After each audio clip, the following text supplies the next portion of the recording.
my child's strange behavior. The incessant ticking of the kitchen clock filled the silence of our small apartment. I sat at the dining table, my hands wrapped around a mug of lukewarm coffee, staring blankly at the wall. The soft glow of the streetlights outside cast long, unfamiliar shapes across the room. It was 2:45 a.m., and sleep had once again eluded me. My son, 5-year-old Tommy, had been asleep for hours. Or at least, I hoped he was asleep. These days, I couldn't be sure of anything when it came to him. I took a sip of my coffee, grimacing at the bitter taste. The quiet of the night felt oppressive, almost suffocating. In the stillness, my mind wandered back to when things were normal. When Tommy was just a regular, happy kid. It seemed like a lifetime ago, though in reality, it had only been 3 months.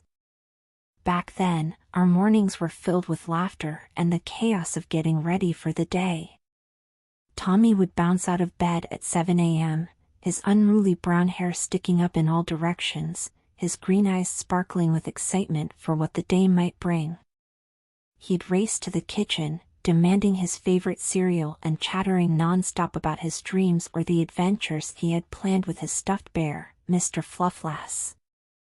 I'd rush around, trying to get us both ready, often spilling coffee on my work blouse or forgetting to pack Tommy's lunch.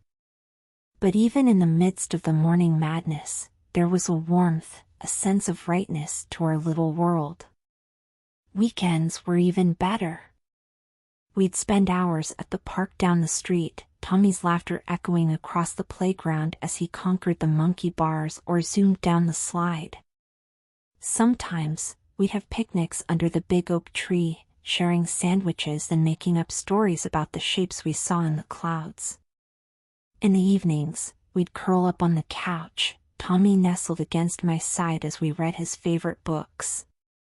He loved stories about dinosaurs and space, his imagination running wild with each turn of the page. "Mommy," he'd say, his voice filled with wonder, "do you think there are kids like me on other planets?" I'd ruffle his hair and tell him anything was possible, marveling at his curiosity and zest for life. But now, as I sat in the dim kitchen, those memories felt like scenes from someone else's life. The Tommy I knew seemed to be slipping away, replaced by a child I barely recognized. It had started subtly. Tommy began waking up earlier than usual, not just a little earlier, but at precisely 3:17 a.m. every single morning. At first, I thought it was just a phase, a quirk of his developing sleep patterns. But as the days passed, I realized it was more than that. When I'd go to check on him, I'd find him sitting up in bed, staring intently at the wall. Not moving, not blinking, just staring. I'd call his name, and it would take several seconds before he'd respond, turning to look at me with eyes that seemed somehow different. Older. Colder. "I'm okay, Mommy," he'd say, his voice oddly flat. "I was just thinking." Thinking. That's what he always said. But what could a 5-year-old be contemplating so intensely in the early hours of the morning?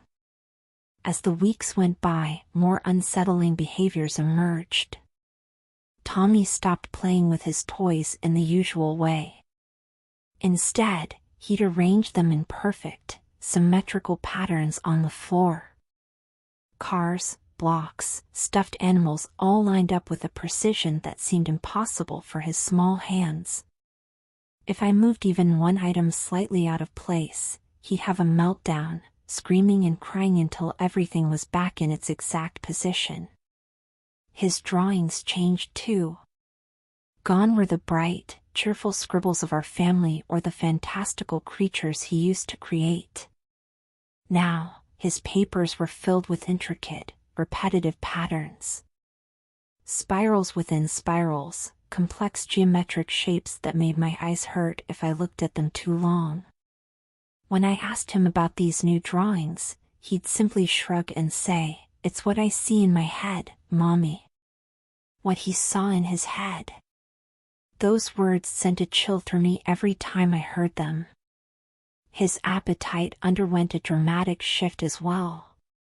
Tommy, who had always been a picky eater, suddenly began devouring everything in sight. He'd clean his plate in minutes and ask for seconds, thirds, even fourths. I once caught him trying to eat a houseplant, and when I asked him why, he just looked at me with those unnervingly intense eyes and said, "I'm hungry, Mommy." I'm always hungry now. I was worried, of course. What parent wouldn't be? I took him to our family doctor, hoping for some explanation, some diagnosis that would make sense of these changes. But Dr. Anderson couldn't find anything physically wrong with him. She suggested it might be stress or anxiety, perhaps related to starting kindergarten. But that explanation felt hollow, inadequate in the face of Tommy's increasingly bizarre behavior. As I sat there in the quiet kitchen, my coffee now cold and forgotten, I couldn't shake the feeling that something was terribly wrong with my son. This wasn't just a phase or a child acting out. This was a fundamental shift in who Tommy was, and I had no idea how to handle it. The soft patting of feet on the hallway carpet jolted me from my thoughts.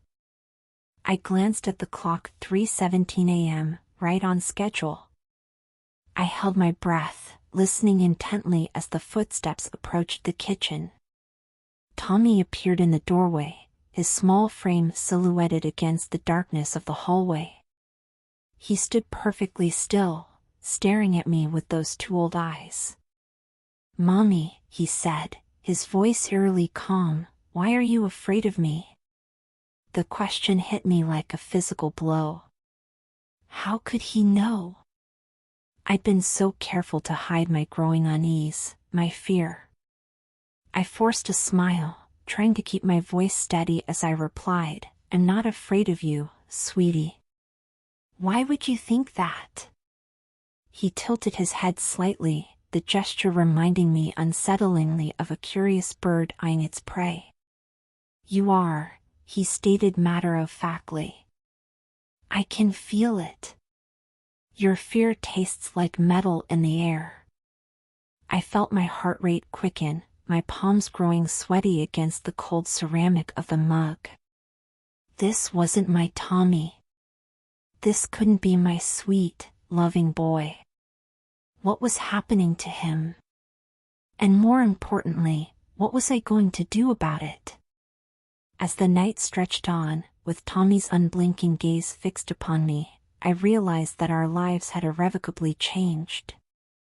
The safe, happy world we built together was crumbling, and I had no idea how to stop it.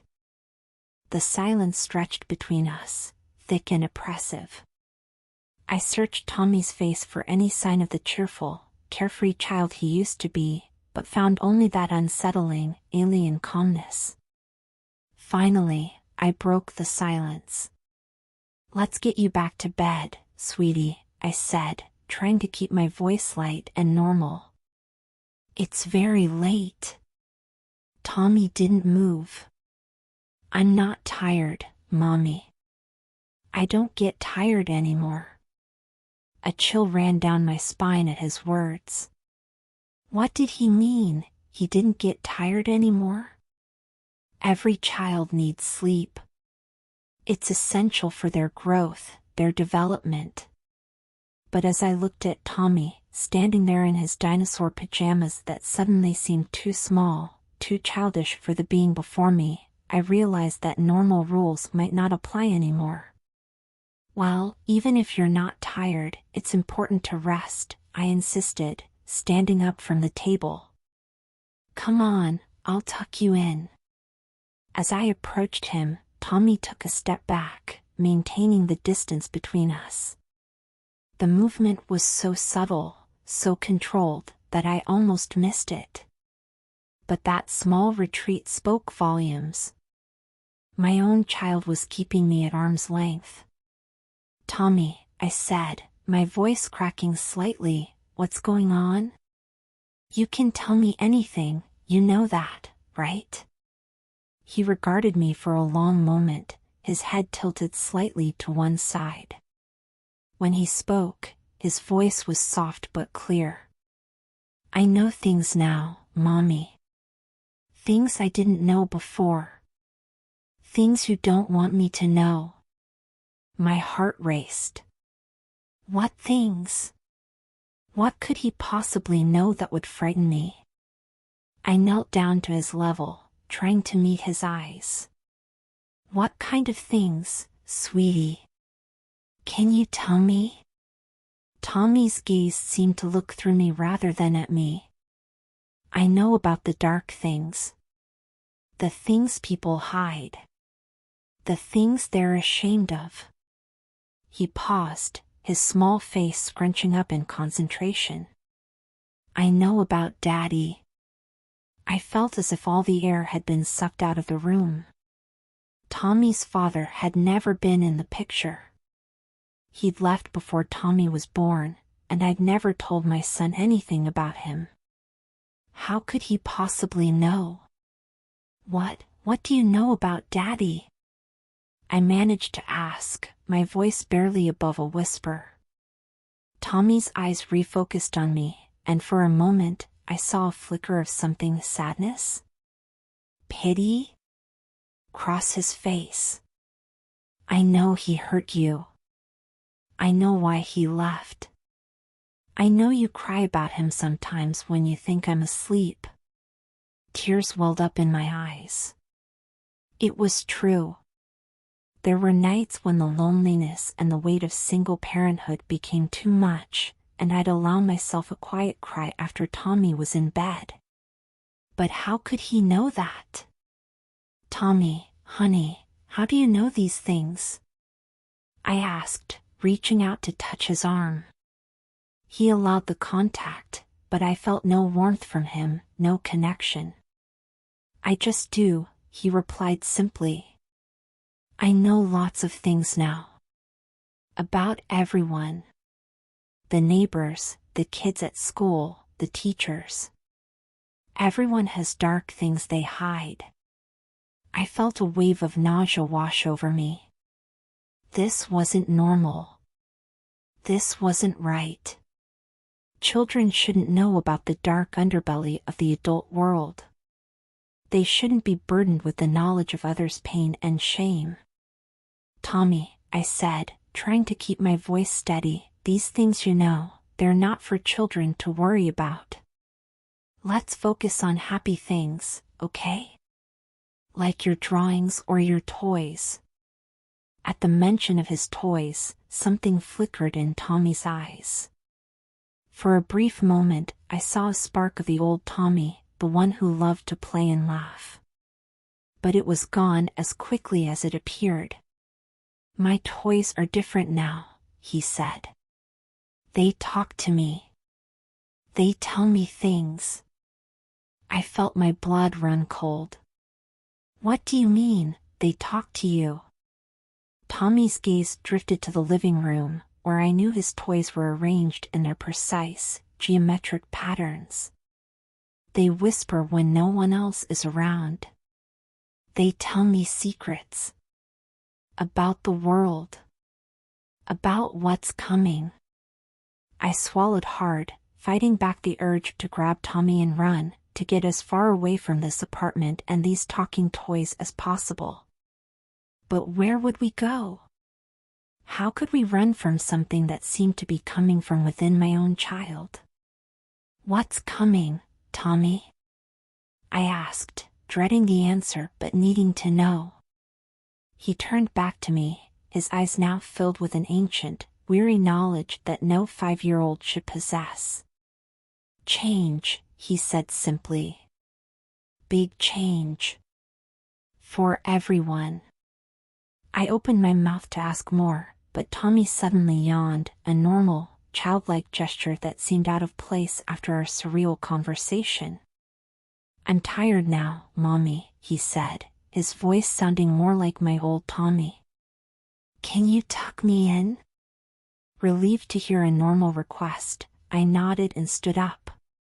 As we walked back to his room, Tommy's small hand found mine, and I felt a surge of love and protectiveness. Whatever was happening, whatever changes were coming, I would face them. For Tommy. For us. I tucked him into bed, smoothing his hair back from his forehead. For a moment, as he snuggled into his pillow, he looked like my sweet, normal little boy again. But as his eyes drifted closed, I heard him murmur, "Don't worry, Mommy. When the change comes, I'll protect you." I stood there for a long time after Tommy fell asleep, watching the gentle rise and fall of his chest. My mind raced with questions, fears, and a growing sense of dread. What was happening to my son? And what could I do to stop it? As I finally turned to leave his room, my gaze fell on his desk. There, illuminated by the soft glow of his nightlight, was a new drawing. Unlike the abstract patterns he'd been creating lately, this one was clear and recognizable. It was a picture of two people, a woman and a child, standing hand in hand. But behind them loomed a large, dark shape, its edges blurry and indistinct, reaching out towards the figures. I quickly turned away, unable to look at it any longer. As I closed Tommy's door, I made a decision. Tomorrow, I would seek help. Real help. Because whatever was happening to my son, I couldn't face it alone anymore. The next morning arrived with a sense of unreality. As I prepared breakfast, the events of the previous night felt like a distant nightmare. But the dark circles under my eyes and the lingering unease in my stomach told me it had been all too real. Tommy came to the kitchen right on time, his movements oddly precise for a 5-year-old. He sat at the table without a word, his eyes fixed on the empty plate before him. I placed a bowl of his favorite cereal in front of him, hoping to see a spark of his old self. "Here you go, sweetie. Eat up," I said, trying to keep my voice cheerful. Tommy stared at the bowl for a long moment before picking up his spoon. He began to eat with mechanical precision, each spoonful identical in size and timing. There was no joy, no childlike messiness. Just the rhythmic motion of hand to mouth, over and over. As I watched him eat, I felt a wave of desperation wash over me. This wasn't right. This wasn't my Tommy. I had to do something. "I think we should see Dr. Anderson again today," I said, trying to sound casual. "Just for a checkup." Tommy paused, his spoon halfway to his mouth. He turned those unnervingly calm eyes to me. "Okay, Mommy," he said, his voice flat. Then he resumed eating as if nothing had happened. The visit to Dr. Anderson went much like the previous ones. She ran tests, asked questions, and ultimately found nothing physically wrong with Tommy. As she delivered her findings, I could feel frustration building inside me. "There must be something," I insisted, my voice rising despite my efforts to stay calm. "This isn't normal behavior for a 5-year-old." Dr. Anderson's face softened with sympathy. "I understand your concern," she said gently. "But medically, there's nothing wrong with Tommy. Have you considered that this might be a psychological issue? Perhaps talking to a child psychologist would be helpful." I bit back a bitter laugh. A psychologist. As if I hadn't already been down that road. Over the past months, we'd seen 3 different child psychologists, each one as baffled as the last by Tommy's behavior. Their well-meaning advice and techniques had done nothing to bring back my sweet, lively boy. But I nodded, accepting Dr. Anderson's referral to yet another specialist. What choice did I have? The days that followed blurred together in a haze of appointments and increasing desperation. We saw psychologists, neurologists, even a nutritionist when one doctor suggested Tommy's diet might be affecting his behavior. Each visit ended the same way, with baffled professionals and no real answers. Meanwhile, Tommy's behavior continued to deteriorate. He stopped speaking altogether, communicating only through nods or shakes of his head. His obsession with patterns intensified. I'd find him arranging his food into complex geometric shapes instead of eating it, or stacking his books into precarious towers that defied the laws of physics. One afternoon, I found him in the bathroom, methodically removing all the tiles from the wall. When I asked him to stop, he turned to me with a look of such intense frustration that I took a step back. For a moment, I could have sworn his eyes looked different, darker, almost black. But I blinked, and they were normal again. That night, as I lay in bed trying to fall asleep, I heard a sound from Tommy's room. It was a low, guttural noise, almost like chanting. My heart raced as I approached his door. The sound grew louder, but I couldn't make out any words. It didn't even sound like English. I pushed the door open, my hand shaking. Tommy was sitting up in bed, his back to me, still making that terrible noise. As the door creaked, he stopped abruptly and turned to look at me. In the dim light from the hallway, his face looked gaunt, almost skeletal. "Tommy?" I whispered, my voice trembling. "Are you okay?" He stared at me for a long moment before lying back down without a word.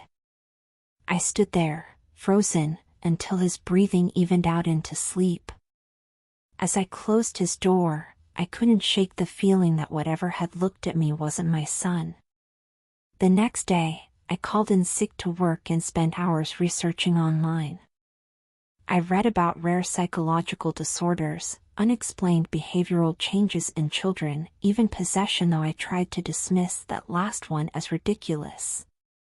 But as I read account after account of children suddenly changing, of desperate parents seeking answers, I felt a chill of recognition.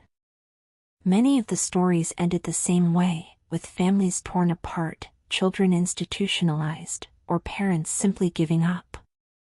I closed my laptop, feeling sick. That wouldn't be us. I wouldn't let it be us. But as I looked at Tommy, sitting in the corner of the living room surrounded by his precisely arranged toys, I felt a flicker of doubt.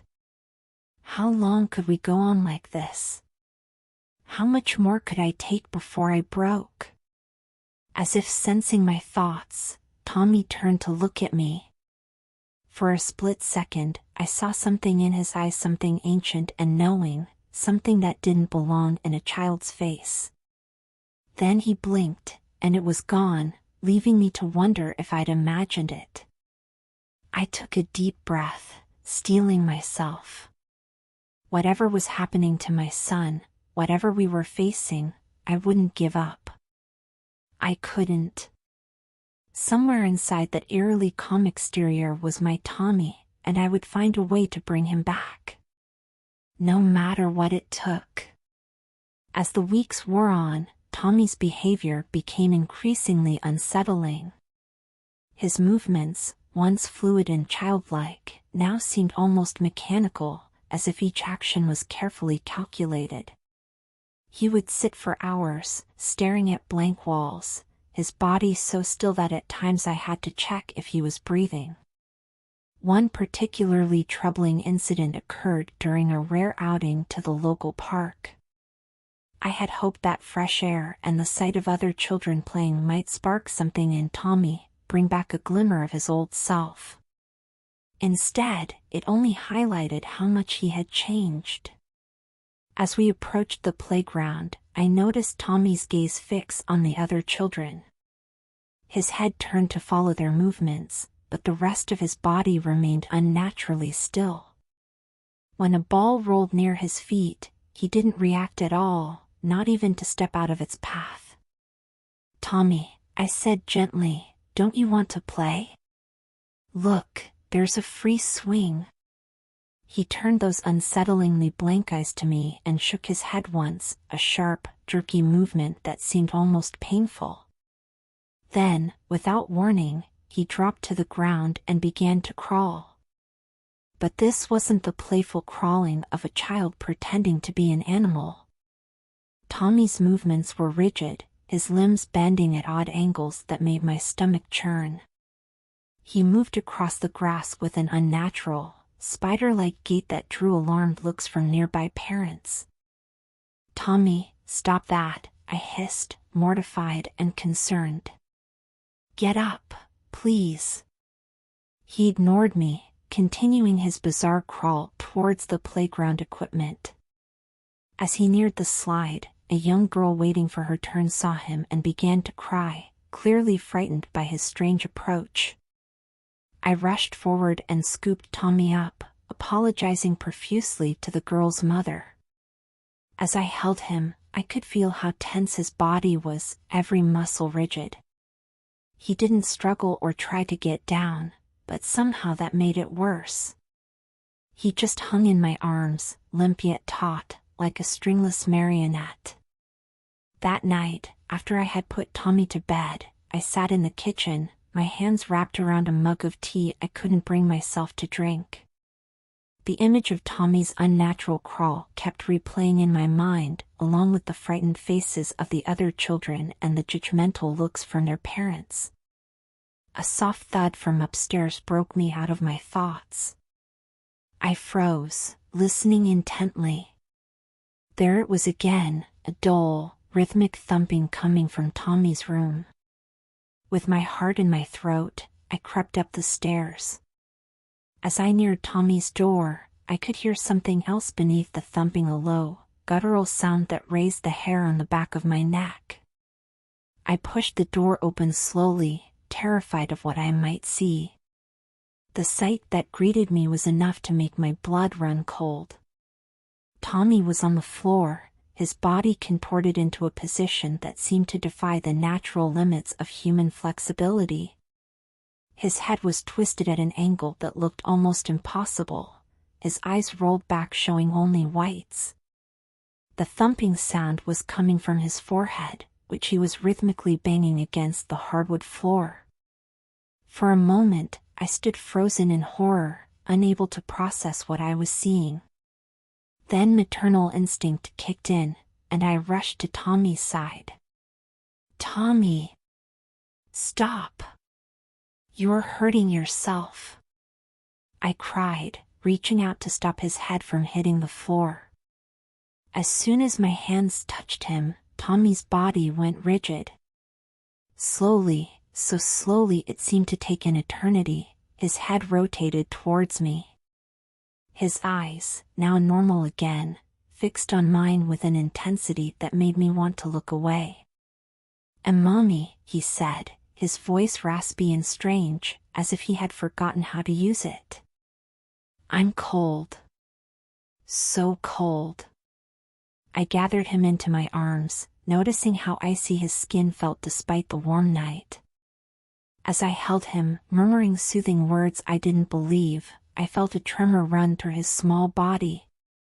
When I looked down, Tommy's face was wet with tears. "It hurts, Mommy," he whimpered. "Make it stop." "What hurts, baby?" I asked, my own tears falling now. "Tell Mommy where it hurts." But Tommy just shook his head and buried his face in my shoulder. I rocked him gently, my mind racing. This was beyond anything I could handle on my own. We needed help, real help, not just more baffled doctors and ineffective therapies. The next morning, I called in sick to work again and started researching intensive inpatient programs for children with severe behavioral issues. It felt like admitting defeat, like I was giving up on Tommy. But as I looked at my son, sitting silently in the corner and methodically shredding a piece of paper into perfectly equal strips, I knew we were out of options. I found a facility a few hours' drive away that specialized in cases like Tommy's, or at least, cases that sounded similar on paper. They had an excellent reputation and a team of experts in child psychology and neurology. It was expensive, more than I could really afford, but I would figure it out. I had to. When I told Tommy about the facility, trying to make it sound like an adventure, he showed no reaction. He just stared at me with those unnervingly calm eyes, then went back to his paper shredding. As I packed his bag that night, I felt a mix of hope and dread. What if this didn't work? What if they couldn't help Tommy? Or worse, what if they could, but the Tommy they gave back to me wasn't the same boy I had known and loved? I pushed those thoughts aside. We had to try. It was the only way. The drive to the facility the next morning was silent. Tommy sat in the back seat, his gaze fixed on some point in the distance. I tried to make conversation, pointing out interesting sights or asking if he needed anything, but he remained unresponsive. As we neared our destination, a sense of foreboding settled over me. The facility, when it came into view, looked more like a prison than a hospital, with its high fences and sterile white buildings. I swallowed hard, reminding myself that this was for Tommy's own good. I parked the car and turned to look at my son. For a moment, just a moment, I thought I saw a flicker of fear in his eyes. Then it was gone, replaced by that now familiar blankness. "We're here, Tommy," I said, trying to keep my voice steady. "Ready to go in?" He nodded once, a sharp, mechanical movement. As we walked towards the entrance, Tommy's hand found mine. His grip was painfully tight, his small fingers digging into my skin with surprising strength. At the reception desk, a kind-faced nurse greeted us and began the check-in process. As she asked me questions and had me fill out forms, I was acutely aware of Tommy standing silently beside me, his hands still gripping mine. Finally, it was time. Another nurse appeared to take Tommy to his room. As she reached for his hand, Tommy's grip on me tightened even further.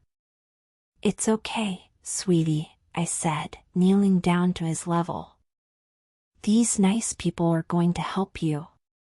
Mommy will visit every day, I promise." Tommy's eyes met mine, and for the first time in months, I saw a glimpse of my old Tommy. Fear, confusion, and a desperate plea for help shone in those familiar green eyes. "Don't leave me," he whispered, his voice trembling. My heart shattered. I wanted nothing more than to scoop him up and run, to take him far away from this cold, clinical place. But I knew we had no choice. This was our last hope. With tears in my eyes, I gently pried Tommy's fingers from mine and watched as the nurse led him away. Just before they turned the corner, Tommy looked back at me. The expression on his face was one I would never forget, a mixture of betrayal, fear, and something else, something older and darker that sent a chill down my spine. As I walked back to my car, alone for the first time in years, I couldn't shake the feeling that I had just made a terrible mistake. But what choice did I have? Whatever was happening to Tommy, whatever was changing my sweet boy into something I didn't recognize, it was beyond my ability to handle. I could only hope that the experts at the facility could succeed where I had failed. That they could bring my Tommy back to me. As I drove home, the silence in the car was deafening. The days following Tommy's admission to the facility blurred together in a haze of worry and guilt. I visited every day, as promised, but our interactions were strained and uncomfortable. Tommy would sit across from me in the sterile visiting room, his eyes fixed on a point just over my shoulder, barely responding to my attempts at conversation. The staff assured me that this was normal, that it would take time for Tommy to adjust and for their treatments to show results. But as the days turned into weeks, I couldn't shake the feeling that something was terribly wrong.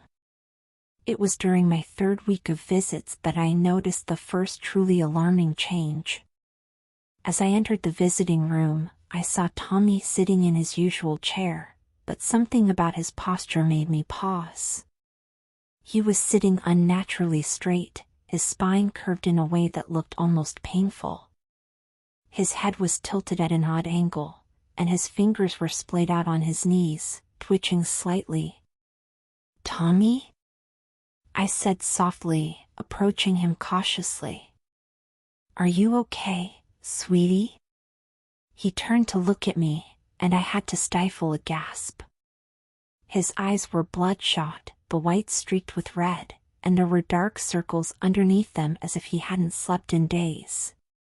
But it was the expression in those eyes that truly frightened me.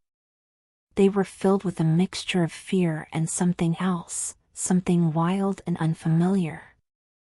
"And Mommy," he stuttered, his voice hoarse and strained. "They're trying to take it away." "Take what away, honey?" I asked, my heart racing. "The knowing," he whispered, leaning forward slightly. "They want to make me forget, but I can't. I won't." Before I could respond, a nurse entered the room. "I'm sorry, Mrs. Johnson, but I'm afraid we'll have to cut this visit short. Tommy needs to take his medication now."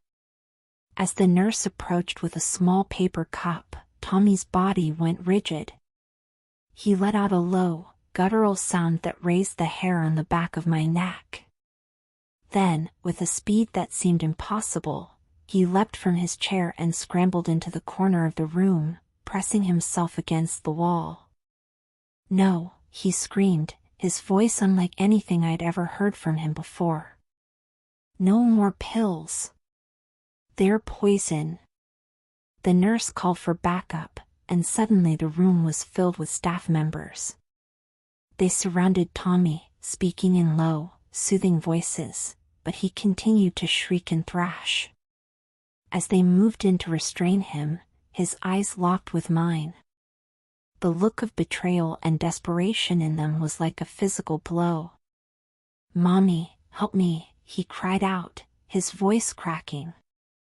"Don't let them do this." I stood frozen, torn between my instinct to protect my child and the knowledge that these people were supposed to be helping him. Before I could decide what to do, a staff member gently but firmly escorted me from the room. The last thing I saw was Tommy being held down as a doctor approached with a syringe.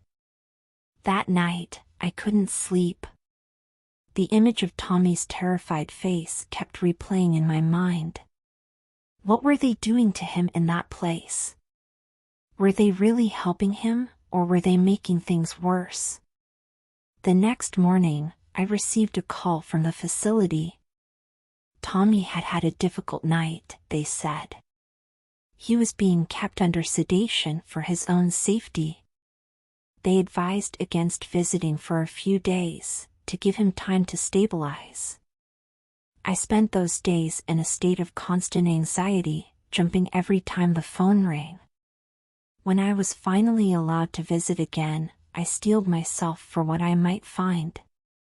Tommy was sitting in the visiting room when I arrived, but he looked nothing like the wild, terrified child I had seen days before. He was calm, almost serene, his movements slow and deliberate. When he saw me, he smiled, but it didn't reach his eyes. "Hello, Mommy," he said, his voice flat and emotionless. As we talked, or rather as I talked and Tommy responded with short, monotone answers, I felt a growing sense of unease. This wasn't my Tommy. The staff might see this as an improvement, but to me, it felt like they had stripped away everything that made Tommy himself. Over the next few visits, I watched helplessly as Tommy seemed to retreat further and further into himself. He no longer had outbursts or spoke of strange knowing. But he also no longer showed any spark of personality or emotion.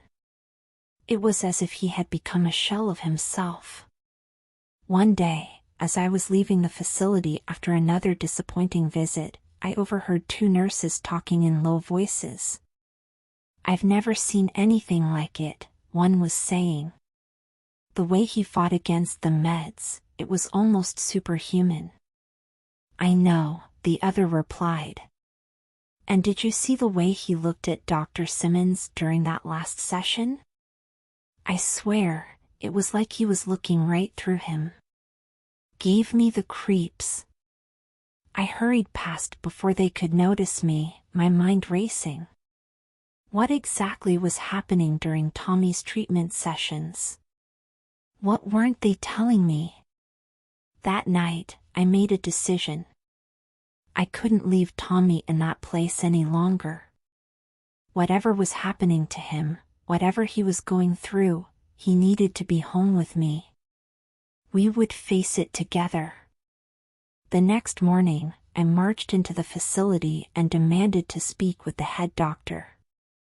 After a heated discussion, during which I threatened legal action if they didn't release Tommy immediately, they finally agreed to discharge him. As we drove home, Tommy sat silently in the back seat, staring out the window.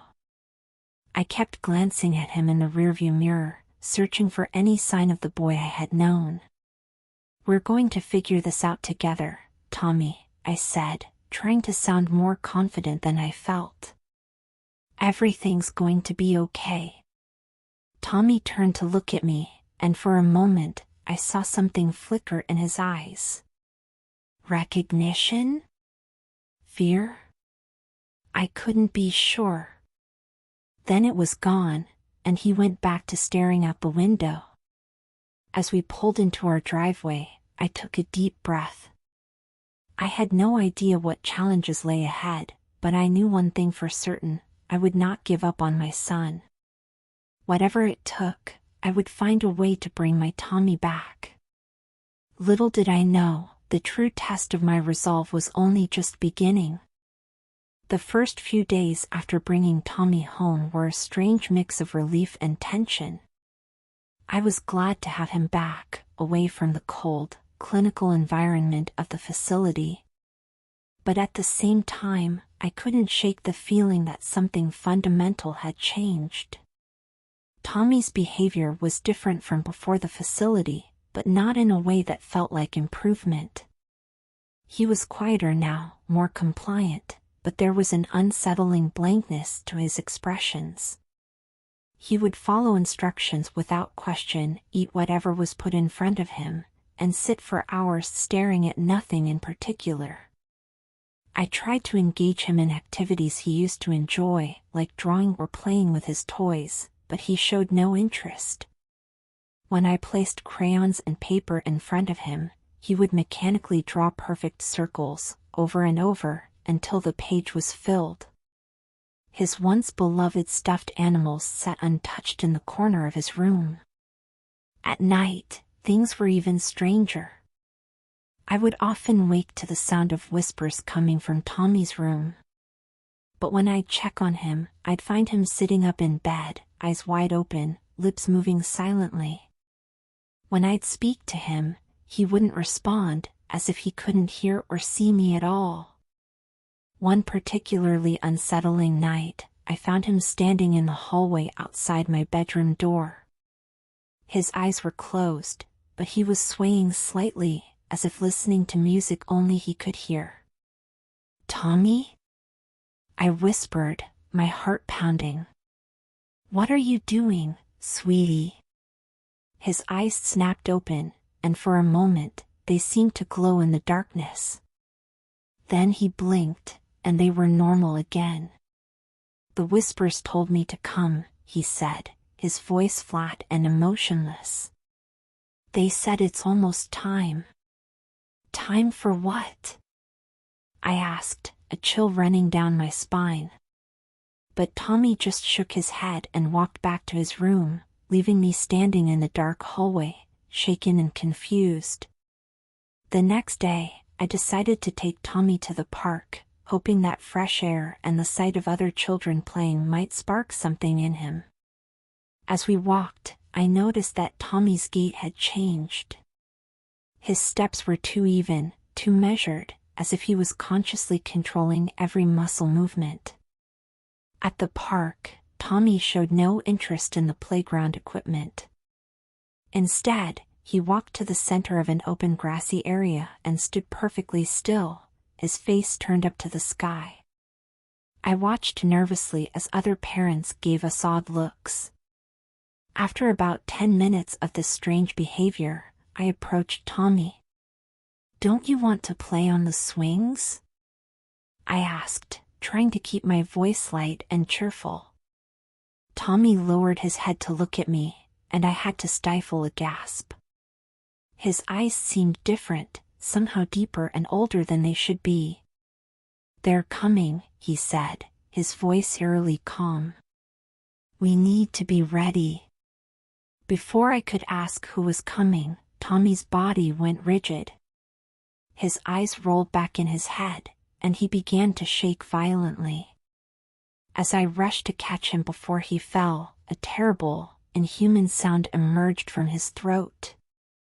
Other parents ran over to help as I lowered Tommy to the ground, trying to protect his head as his body convulsed.